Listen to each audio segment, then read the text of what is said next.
Hey guys, welcome back. BDCKR here. We're back with Season 9, Episode 37 of our weekly Q&A videos. I feel like I really sort of munched on our own name there. I feel like it's a bit of skabber, and it was mostly unintelligible. BDCKR, it's the letters. Yeah. It's the letters that the word is. You usually get better with practice than the opposite. Yeah, but it's like when people say Trana. Right? Where you say something over and over and over again until it gets you unintelligible. lose letters. It's not that it gets worse. Oh, contractions. It's that you contract it. You is a good R. You know, if I said Toronto, right? I wouldn't sound like I knew what Toronto, or how to say it, right? I wouldn't sound like I lived in sort of the general area. Right. But I do. And so I say it, in a way that sounds like it's almost wrong. So maybe I'm so familiar with it that it's just become unintelligible to me. Right. Or to other people. Right. I should say. So, this is a video. It's also a podcast. We're going to be talking a lot, though, about the team. So normally this is where I say check out the links in the description if you're on the video to access this in podcast form. And this is where I say stuff to convince you to watch the video instead. Today, I think you're going to be talking a lot about who we're looking at. I have some ideas, and I think it's along the same theme of something that we touched on last time, where our thinking can evolve. We've been around a long time, and as long as we're being mindful, then we don't get stuck in a rut where we think of the same thing over and over again and just don't move on from that, because the game has changed enough that some of the ideas that we started with and some of the ideas that other people have adopted aren't nearly as valid anymore. So normally we'd start at the top talking about the teams, but because we have so much to say, we're probably going to actually answer a question first and then get into it. Because it seems a shame sometimes when we get stuck and we don't end up answering a question until the last 2 minutes of the video. Yeah, whatever. Okay. No. But our first question of the week comes from Haunter. And they say, question for you guys. I've seen some glitch videos for unlimited nth metal and Valerium alloy, where you have the game on 2 phones and a second account.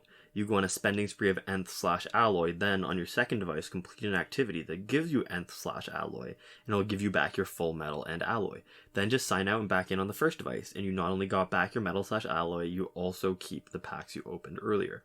Haven't seen a glitch video regarding that from you guys, so felt it safest to run it by you before attempting anything. Does the above work? I guess the short answer is yes. It's a similar principle, I think, to the idea of, well, maybe it's not actually, because you're keeping both but the problem is that when you use 2 devices, here you're using 2 devices, 2 accounts, but you're simultaneously in one account with 2 devices at certain points of this. So there's a risk of being banned. There's several ththings that we don't like about this. One of the things is on sort of our own sort of moral grandstanding. We tend to prioritize glitches that require you to only have one device so that anybody who can play the game can have access to it. Right. And that's just like a choice that we kind of made. Because to us, if everybody can do a glitch, then everybody's on a level playing field. And so by giving people information, all we're doing is putting people on a level playing field. And if there's special tools or you need something special to do it that a lot of people might not have access to, then all of a sudden when you tell everybody about it, you like a portion of the people you're telling can't do it and get left out, and they actually do get left behind a little bit. So that's sort of the one thing. Yeah. But that's a personal thing, and just because there's a 2 device glitch out there, it's not that it's always risky. Right. It's just that in general we prefer not to talk about it. But in this case, I think it is also riskier. And so it's the other reason why we don't talk about glitches that require you to be in one account on 2 devices at once, specifically when it's at the same time, is because you can be automatically suspended for that. And specifically, we had an account years ago at this point that did get suspended for being signed in on 2 devices at once. So I think the chance of it happening is still relatively low. Yeah. Because we did it last time, the time way back when, it triggered an automatic suspension. Yeah. And clearly it is not the case for people now. Just knowing that it can happen, though, it feels like we've put in too many hours to too many accounts, that it's worth risking having an account suspended and having all of that work sort of erased. Yeah. When what you're doing with glitches is trying to make progress faster. Mm-hmm. It feels exactly sort of counterproductive to do something that has that kind of risk. Yeah, there's something you have to do with risk tolerance, which is like, how much benefit does this provide to you Right. How bad is it if something goes wrong? And what percent chance does there have to be of something going wrong for it to be not worth it anymore? Right? It's like, if you're doing this, if you have a brand new account, the benefit is that you get stuff way faster, and the cost is you lose whatever amount of time you put into it. But for us, the cost is so great, and the benefit of getting that little bit of extra stuff is such like a small sort of percentage of our account that the risk of anything bad happening has to basically be zero for it to make sense for us to do it. We have to be pretty confident that nothing's going to happen. Not even necessarily to test it, because you always make a throwaway account. Yeah. It becomes an issue of whether it's worth even testing to the point to be able to recommend it. Yeah. Like the potential ability to do that and that little bit of uncertainty means that even if we could test it on a crap account to try it out. Yeah. It just it's not worth sort of proving the principle of it if it's not something that we're actually willing to endorse on the account that you spent time making good. Mm-hmm. And it's interesting because it happened automatically for us. Right. So either that feature has stopped working for some reason, or they've turned it off, or it's still on and we just happen to get really unlucky when we got suspended for it. Right. And so I don't know which one of those things it is. But, let's say a bunch of people are doing this and it only happens, you only get banned, 1 in 1,000 times. Us, by testing it, probably wouldn't have that happen to us.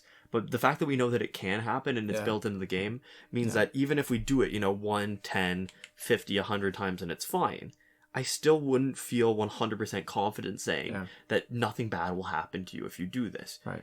Something like the challenge reset, I do, because we did it a bunch. We've done it.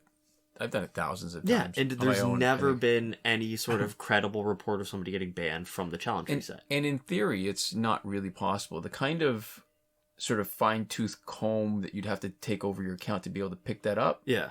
Or the ability to pick it up while it's happening. Then you could just make it not reset. Yeah. You could actually fix the problem a lot more easily than you could ban. That's right. Yeah.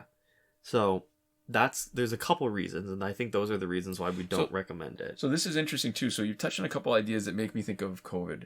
Mm-hmm. And just not necessarily COVID, but recently there's been a shortage of acetaminophen and ibuprofen in kids' formulations. Advil and Tylenol. Advil and Tylenol for the kids' formulations in Canada. And part of the problem is that because a lot of people have been getting sick, a lot of kids have been getting sick, they've been using a lot, the companies have not been able to keep up with demand. And we're having trouble importing it because Canada has labeling laws that require both English and French, so it's hard to import from countries that don't put that on their labels. You can't just grab a box. It's like when you go into a non-white grocery store and they've got like the little stickers that have been printed out on the boxes because they've imported it from somewhere else, so that all the nutrition facts and stuff need to be translated. Right. Or, French needs to be added if they're already English. Right. Yeah. God, I don't know what I was talking about. I just lost my train of thought. So you're saying there's a problem with risk tolerance, with this sort of the ideas that I was talking about, Advil and Tylenol, Canada shortage. Oh, all right. So I totally lost it. I'll go to the second part, which I still remember. Okay. So you talked about the idea of like a risk tolerance, and it's an interesting concept. Oh, I know. Oh, I just totally forgot. The idea jumped out at me. It was not quite enough of what it was, but there's the term that I started using ever since COVID happened. The pandemic was risk budget, and it's an interesting concept because there are things that it seems like it's almost like an inconsistency where you're willing to do one thing and not another. Yeah. But it has to do with not just how much value it has to you, but how much you've got in that's just you. It has to do more with you than it has to do with the activity of how much you're able or willing to risk. Mm-hmm. And then you're just spending it a certain way. So it takes into account that idea of the risk tolerance. Yeah. While you also at the moment, what's happened to you up until that point, because your risk tolerance will fluctuate depending on how much you've got to spend and how long it's been since you've actually taken any kind of risk, which I like, which is kind of neat. That makes sense. Yeah, but what was the other thing about the... I don't know why I started talking about medication, but the other idea that came up that I saw recently was about how viruses evade sort of immunity in two different ways that we know of. One is they mutate. And so they are not recognizable. And somebody used this analogy that was really cool because it also leads you to the second not so intuitively obvious reason. So your immune system is not like a muscle.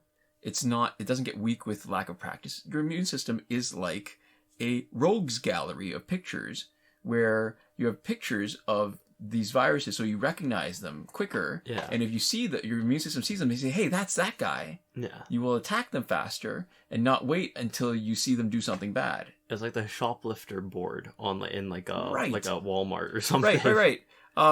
So it's a bunch of mugshots. So the other way that we realize that viruses can evade immune systems is by tearing down all the pictures.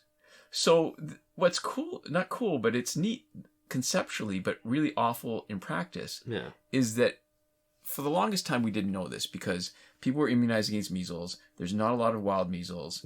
And people just didn't get infected. There have been a bunch of breakouts because of people not getting immunized. And what happens is that measles is an infection. It's a virus that can totally tear up your immune system. Like it's immunity theft, where it takes away immunity that you've developed to other things. Having a wild measles infection. Right. And it wasn't until like 2015 that somebody realized this, because you couldn't sort of examine other stuff at the same time, because we've been so good at maintaining the measles infections level at such a low rate in the population, such a low incidence, that it's a new discovery. That's interesting. What was the point I was trying to make? I'm sure I'll come up with it before, but it was. I don't really understand how that relates to what I was saying either. But you know what? What were you saying? Okay. I was talking about risk and the reason why we don't recommend the glitch and sort of it being unfair for being on two devices. I feel like at this point I'm just repeating what I'm saying. Okay, yeah, fair enough. I don't remember terrible forms over and over. Right now I'm just sort of I'm sort of half asleep. I'm sleep deprived, and I'm making connections in my mind in weird ways that I'm jumping around, but it's not really coherent. I think. So last week we had a good one, and this week we're seeing the other shoe. Yes, that's right. Okay, so do you want to talk about the team now, or do we want to do one more question? Maybe one more quick question. Okay, so our question from Noe Ramirez, or No. I think it was Noe. I think Noe? we've asked him before. I feel like asked them before. I feel like it's a very familiar name.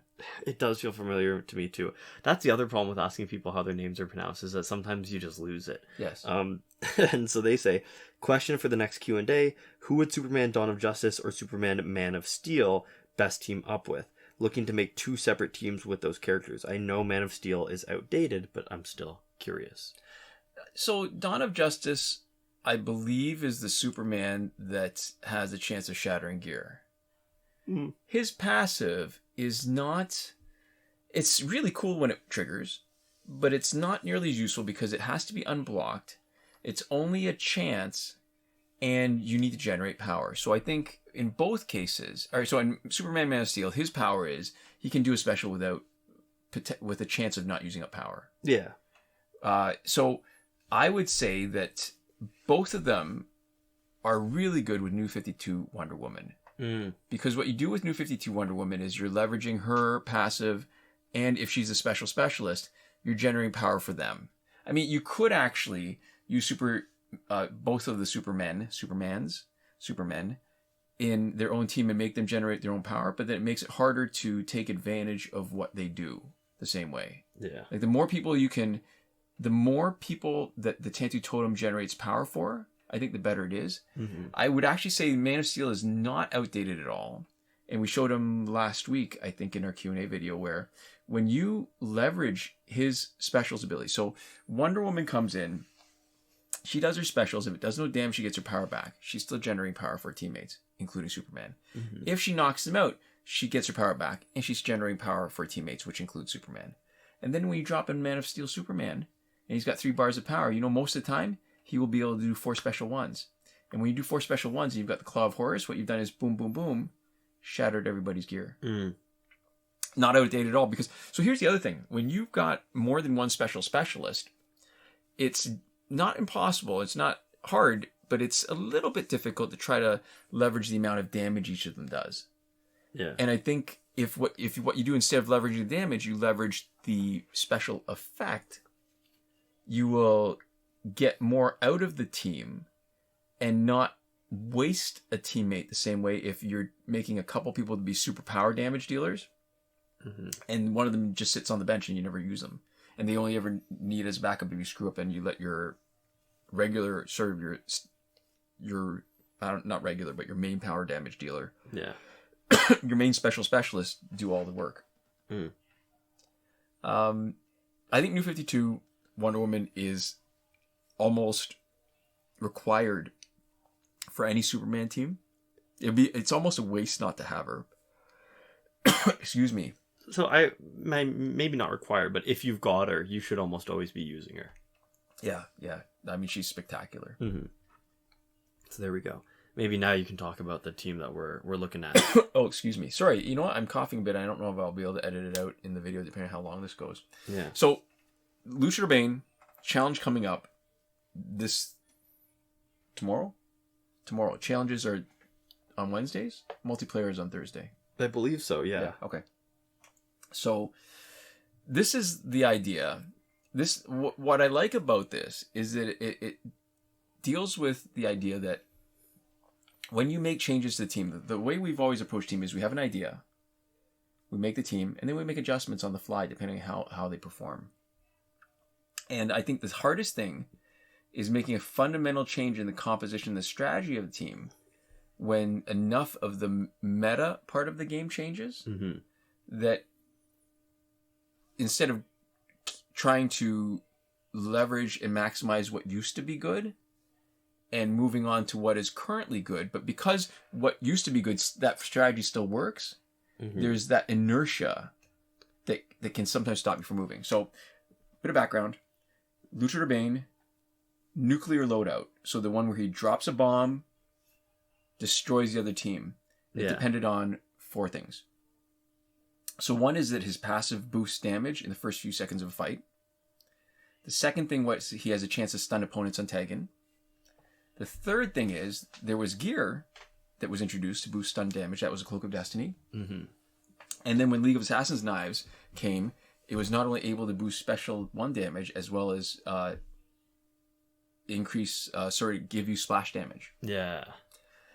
So the crazy thing about that is, so he's optimized in a way that is almost better than Batgirl, so that when he tags in, he's going to do more damage from his passive. He's going to do more damage because he's stunned and he's got gear boosting the stun damage. And the stun damage that he does, when it's boosted, it's not wasted because 50% of it will be spread to each of the other opponents. Yeah, so that's a case where unless you're doing such ridiculous damage, unless you're sort of doing more than double the amount to kill somebody, right, then all of a sudden you're not wasting any of your damage. All that damage boost, every extra point does something. Right. So you tag him in, he stuns the opponent, a special 1 knocks out the opponent, and does a bunch of splash damage to the rest of the opponent's team. And when this first came out, we didn't have these stat monsters the way we have, like huge health pools. So the main dangers would be, there were, I guess, 3 of them. 1, what if he doesn't stun? Because he wouldn't stun every time. Yeah. Because then your Bane is vulnerable to taking damage or even being knocked out, because without the boost of stun damage, special 1 wasn't enough for a 1-hit KO. You don't get your power back with Tantu Totem. And you're just sitting there waiting for your chance to tag out, and maybe having to wait until the other, the opponent, like, it takes a few whacks at you. And, Luchador Bane was always a bit of a glass cannon. Lowish kind of health. He was front-loaded with higher attack. His health made him a bit fragile. That's the first problem. First danger. Second, the related danger was, what if your special 1 doesn't crit? Then it wouldn't be enough for a knockout, because 50% chance is what you can max out with augmentations. Yeah. And then you're not gearing him in any way, unless you... Oh, I guess we can talk about that, because the main gear was Cloak of Destiny and League of Assassins Knives. But if it doesn't crit, not enough damage, not knocked out, Tantu Totem doesn't give you your power back. Yeah. And unless, we'll talk about strategies to fix it. But, and then you're sitting there waiting to take damage again. And then the third is, what if your opponent has a revive? And that was the most interesting dangerous, because this loadout relied on Tantu Totem giving your power back when you knock out your opponent. If you do the 1 hit and they revive, you haven't knocked them out, you don't get your power back, you're still standing there in front of them waiting after you've done a ton of damage in front of, and spread it with splash to the other teammates, still dangerous. And there's a lot of different solutions. One of them would be using Lexcore Gauntlets to increase the chance of stunning on tagging in, and it gives you an increased chance, a crit chance of Special 1. Yeah. Which solves sort of two of the problems. But in my mind, the best solution is always Hawk Girl, whose passive let you tag out really quick after Special 1 if it didn't knock out your opponent. Yeah. It kind of lets you keep trying. Right. And, you know, you could tag in whoever you want. Somebody else who's offensive, a tank, whatever. Right? And originally, there was also only one gear that boosted stun damage, which was Cloak of Destiny. Then along came Necron Scythe, which also boosted stun damage. So, the cool thing was, Batgirl. She gives a bar of power. When you tag in with back and forth with Batgirl and Luchador Bane, yeah, you could just keep on doing special ones. They both could do sort of the nukes, right? So by putting either the cloak, one of them having the cloak and one of them having the scythe, Batgirl could also be used as a nuke with her stun boosted special one. Yeah, and Batgirl is a lot more consistent. Right, because she doesn't need a tag in. She just needs a bar of power. And as long as you get it unblocked, you're stunning and then boom. Yeah, because the difference really was, you know, you play Luchador Bane, and I think when he does it, my perception is anyways that he's the more effective damage dealer with his with the combo. Right. Because he's not losing, you know, any damage for the stun effect being part of the special. Or no, wait, she doesn't lose damage for that. Well, no, but it just doesn't count towards the boosted damage, right? You need to use it to stun. Mm-hmm. And so he's more effective when it works, but it doesn't work every time. So you can, if you have both of them, it's very funny because you kind of have everybody doing the same thing. Right? Hawk Girl is really there more for her passive than anything else. And then you've got somebody who's more consistent and then somebody who's really, really effective when it works, but it doesn't work every time. Now, you don't have two splash damage or special one gears, so only one of them can do the splash. And that's, you know, this is that team that you're looking at. Hawk Girl, Batgirl, Luchador Bane. But we've gone with a different approach. Mm-hmm. In this case, Bane has both the cloak and Necron. So he's got stun boosting gears because we know they stack. So he does more damage. Yeah. And there's no room. If you give him both, you got to give him Tentu Totem to get the bar each time he tags in and out. I mean, that's the whole point of tagging him in and out. Mm-hmm. So there's no room for League of Assassins. So we're not getting Splash. And we're not going to be able to rely on it anyways. But this solves the problem of what if a special one doesn't knock out somebody who revives. It avoids a danger. All right, so because we don't do Splash, what we do is we avoid the danger of Brandish and Shadow, which didn't exist when the first, you know, Luchador Bane nuke loadout came. Because if you do that, and you splash with League of Assassins Knives, he's going to come in with 3 bars of power. So if the opponent doesn't have Astro Harness, instead of doing Special 1, which we were boosting the crit chance with Lexcore Gauntlets, if they're not stunned, do Special 1 to buy time. We know it's not going to knock them out. We just tag them back out, and so we can bring them in for another try. If they don't have Astro Harness and they are stunned, we actually do a Special 2. Mm. That means we get to do a bit of free damage against the opponent tagging in. It's not splash damage, still pretty good. And if they revive, we're still knocking them out. Mm. His Special 2 boosted, double boosted, and they're stunned. Nobody's surviving that. The multi-hits. Right, exactly. And so, there you go. That problem is gone. I mean, it's not even necessarily a problem where you can't finish the fight. It just means that it delays it, and that delaying the fight is almost as bad as potentially losing a fight. Yeah, and the other thing is that you want a strategy, if you need to adjust your strategy based off of who you're fighting, especially based off the gear, it means that you need to check who you're fighting every time. Right. If you have a strategy that works in the most number of situations with no change to it, right, that means that you don't need to figure out who you're fighting the same way. You just get to sort of play the way that you normally play. And there's different approaches, right? This is like more of a grinding approach, right? Where you don't want to have to adjust your strategy. Sometimes it's fun to go, this person might be a threat. Let me formulate a plan and then execute on that. So a team that needs that can be sort of more stimulating, more interesting sometimes. But this is how you do it so that you don't need to change what you're doing no matter who you're going up against. Right. Last possibility is if the opponent has Astro Harness, you already tagged in Luchador Bane, you do Special 1, a couple of them, buy some time, then you tag in Batgirl. She has Master's Death Cart and Claw of Horus and Enchantress to give us the best opportunity, the best chance of stripping gears off the opponent, all of the gears, including Astro Harness. So this sheep potentially is also a solution for the no damage gear loadouts, like with Shazam or Batman Ninja Batman. Mm-hmm. And so you tag her in, do a special. The Enchantress buys you time so that you can tag in Bane again. They're not blocking. Mm-hmm. And just be prepared when Bane tags in that if he stuns, you want to do a really quick special one on this Astro Harness person. Yeah. So you don't take a chance that her skulls coming in will break the stun. Mm. And it is super effective. If you're watching this and you're seeing the timing on this, you can get these fights done, a couple of ultimates, in around 15 minutes. Yeah. Now, the qualifier I will say is that even though they're Elite 7 and level 50, you're not getting max battle points because the first two fights are only 4,500 battle points instead of 5,000. So you're losing 1,000 battle points total. Or Plus a little bit more with the bonus, yeah. 1,600 total. But if you needed to, what you could do is just either augment a bit of the attack on a couple of people, yeah, or promote them one more time after you do a breakthrough on them. Yeah. It's not, and you can see that the fights are fast enough, even when there's Astro Harness. Yeah. There's a few interesting ones where if the main trouble is going to be the teams that punish tag-ins, so that would be, I was going to say Gotham City. It's not. It's Gaslight Batman and Arkham Knight Harley Quinn. Mm-hmm. And sometimes it's worth taking a chance with Arkham Knight Harley Quinn because if you stun the main... All right, so if you stun with Bane and she comes in to attack, as long as you're blocking, you're fine, and you can do your special before the stun breaks. Yeah. The problem really is if you don't stun and she does the attack, sometimes you might need to do something a little bit fancier. And in that case, it might be worth using Batgirl first and seeing if she can kill a little bit of time if you can do that.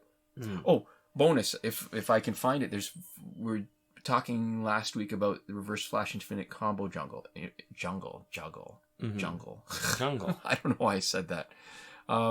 Here's some footage of doing that, where the key to recognizing that it's an infinite juggle is that when the opponent has enough power to do a special, your juggle, a real juggle, means they don't do the special. A fake juggle, where it just feels like you're doing juggle, but you're not actually stopping, you just happen to be getting the timing right before they attack you, is that they will do a special on you right away.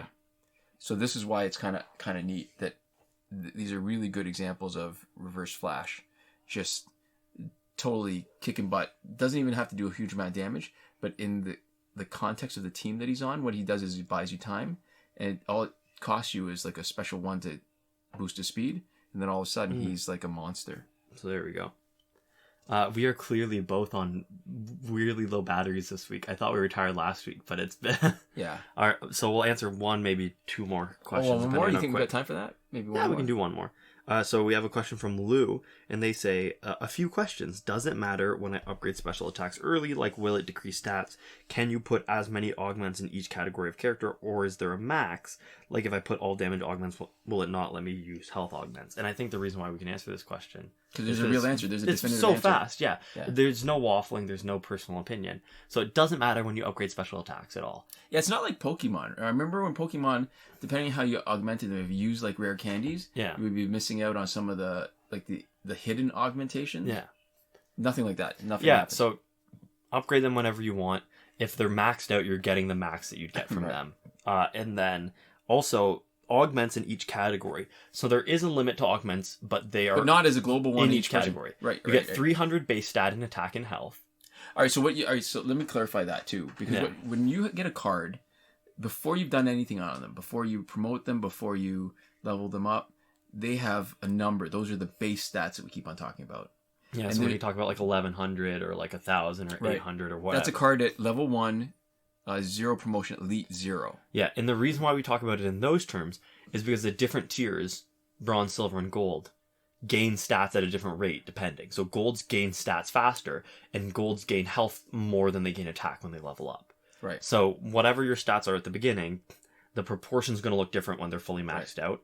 And, we want to talk about them at the start so that we don't only have the tools to talk about them if they're, like, fully maxed out, like Elite 10, level 60, right? So what Lou had suggested or hinted at was maybe that there's a pool of a total number of augments that could be applied, like D&D or something, right? Like if you just pushed all your starting stats. Yeah, like you could just do 600 to attack and then 0 to health, or 300 each, or 600 to health and 0 to attack. It's not like that. Yeah.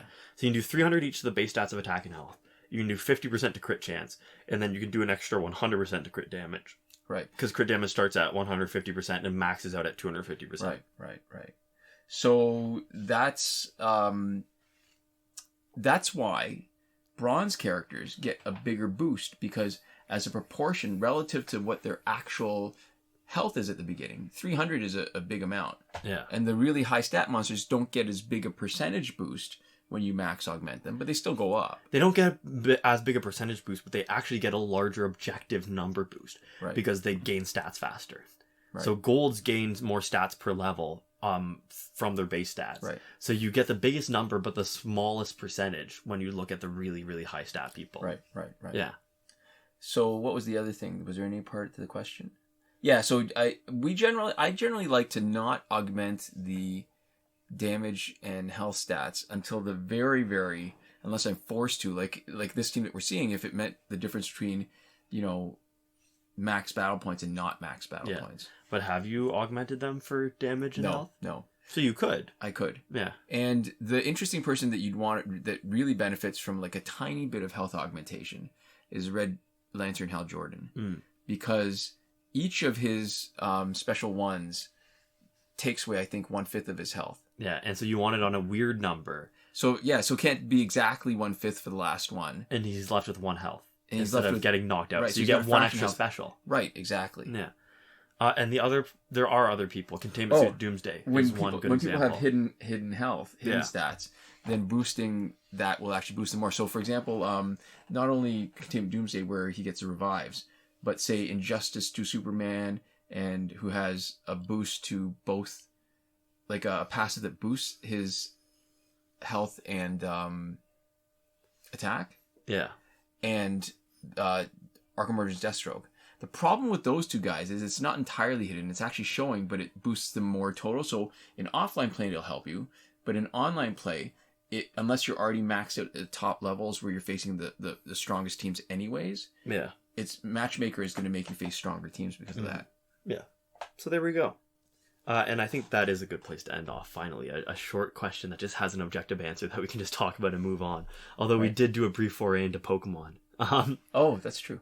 But to finish up, I would like to give a shout out to Eliza, call her Young Gravy Caton. She said it, I'm repeating it, simple as that. Young Gravy? Young Gravy, the rapper.